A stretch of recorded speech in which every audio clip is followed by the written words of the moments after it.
Good morning all. Myself Purvi Sankhe. Today I'll be telling you about an introduction to basic database concepts. So we'll start with this session. So basically, just to know about what is database, first we need to know about a data. So what is meant by data? Data is nothing but a facts that can be recorded and can have implicit meanings. Okay, I can tell you, for example, you may record the names, telephone numbers, addresses of everyone you know.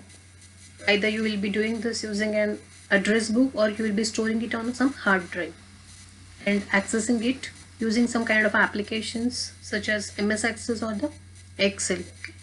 So here you will be using a database, and the database is nothing but a collection of a related data with some implicit meaning with which some certain information will be situated. So that is called as database. Okay. So database, I can say it is a collection of a related data with an implicit meaning. Okay. So here we want to know about a DBMS. So we'll break this DBMS word only into the two words. Okay. So DB stands for database and MS stands for management system. Okay. So a database, as we know, database, just now we have seen, database is a collection of a related data. So in database, any user can efficiently access the data which users want to retrieve. It can be anything. This data can be anything from some simple collection of roll numbers, names, addresses and phone numbers of students to a complex collection of some sound, some images, or even it can be a videos or film clippings. All this comes into the category of database. Database can be collection of anything. Okay. So though they are generally computerized, so instances of non-computerized databases from everyday's life that can be cited into some abundance. Okay, I can give you an example just to know about a database. For example, we have some computerized databases which include some customers files, some employee rosters, books catalogs, equipment inventories and some sales transactions. So database, as we know, it is a collection of a data. The second word comes, that is a management system. So here we can see what is management system. Management system is a set of programs, okay, which can be used to store database, access and update, manage and retrieve those data. So I can say database management system can be defined like this. As we have broken down this into the database and management system, it can be defined like this. It is simply, I can say, a software which is used to manage a database, and that is called as what? Database management system. Okay. So the softwares which are used as a DBMS are nothing but MySQL, we have NoSQL, we have PHPs, we have different versions of Oracle. So all these are nothing but your database management system softwares. Okay. So it's been clear now. Database management system means any kind of a software which can be used to access, store, retrieve or update any kind of a data base. Okay. That is nothing but database management system. Okay. So the question comes in our mind is that why we need actually this database management system? What is the need of database management system? So database systems are basically developed for large amount of a data. If we are working on small projects, I don't think their need arises for managing a data. But whenever we are going to work on the large scale projects, that time the need arises to manage a huge amount of a data. Okay. So whenever we will be dealing with a huge amount of a data, there are two things that requires optimization. Two important things which requires optimization. Okay. First one is nothing but a storage of data, where the data needs to be stored or where it will be stored, and the second is nothing but retrieval of data as per the requirements of customer or the user. Okay. So the main purpose of a database system is to manage the data. Okay. For example, we can consider a university database.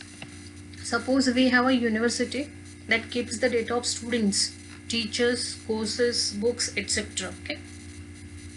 Understood? We have a university database where we will be keeping the record of students, teachers, courses which are delivered into the university and the books which are used for delivering such courses. Okay. So this much amount of a data is there into the database of university database. Okay.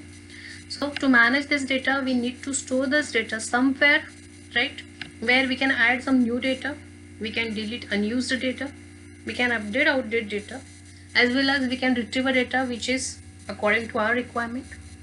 So to perform this kind of operations, see, to store the data, starting from to storing the data, to adding a new data, to retrieving a required record, to delete unused data, and to update outdated data. So these are the different operations which I want to perform onto database, right? So whenever the need arises to perform such kind of operations onto the database, I'll not be able to do this operations or perform these operations on the large scale of data or the huge amount of data. That time the need arises of DBMS. Okay, that time this DBMS comes in a picture. Okay, so this is what actually basically the need of a DBMS. Okay. So I can tell you in short, DBMS allows users to perform some certain tasks. For example, I can say first one is a data definition. Okay. Data definition means what? It helps in a creation, modification, removal of definitions that defines the organization of a data in the database. Okay. Data updation, it helps in insertion, modification. Updation means what? Where I can insert a new data, I can modify data as per my requirements, I can delete unused data, actual data in the database. So that is called as data updation. Data retrieval, when I have told you, retrieval data means what? Data retrieval means it helps in retrieval of a data from the database, which can be used by the application for some various purposes. Okay, wherever I need to use only the specific data, that time I retrieve that specific data only. Instead of going and searching into the complete database, I'll be interested only in that specified data. That is called as a retrieval of a data. Okay. It also helps in a user administration. Okay. So what is this user administration? That means it helps in registering and monitoring the users. Okay. Why actually this needs registering the users, monitoring the users? This needs to enforce the data security. Okay. It needs to enforce the data security. Okay. So how the data security will be enforced? And that will be done by monitoring the performance, maintaining the data integrity, dealing with the concurrency controls, and recovering information corrupted by unexpected failures. Okay. If anything happens to your database and because of that failure, if your database gets lost or any information gets corrupted, so how we can recover that information? So all these things will be done by the user administration.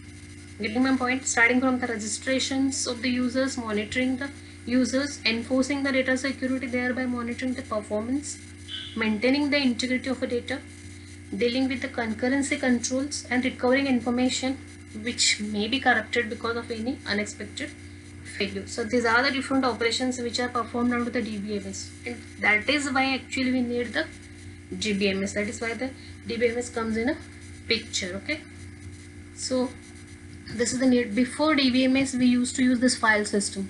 So what is file system? A file system is a method for storing and organizing computer files and the data they contain. File operations were like this: creating a file, deleting a file, open a file, close file, read file, write file. These are operations which are done on the file. Okay, so when database management system were not in a picture, that time we used to manage a database using these file systems.